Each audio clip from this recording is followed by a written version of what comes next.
Good afternoon, Chet Porter with MarineMax in Savannah. I just want to take a second to tell you about this 255 Yamaha Fish FSH E. This boat just came in. It's seafoam green. You see the tackle storage compartment here on the starboard side, and there's also a trash can tucked away in there. You get plenty of room for a sun pad up at the bow.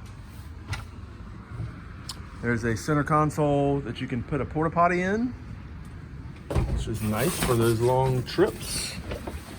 Nice front seat. Here's the sea deck that goes around the floor. See-through live well on the port side. Moving astern, we have rod holders. A nice padded section where the reels would hit the gunnels. Flip-up thigh-rise bolsters on the seats.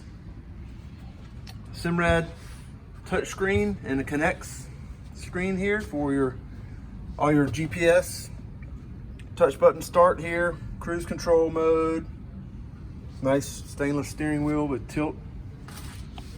You have another live well in the stern. This bench seat folds up to give access to the engine compartment. And then in the back you have your clean out ports, rod holders, and some seating. Also stereo remote control on the back here. And then these are cup holder, rod holder combinations. So give us a call about the 255 Yamaha FSH E. Just arrived, seafoam green. Thank you.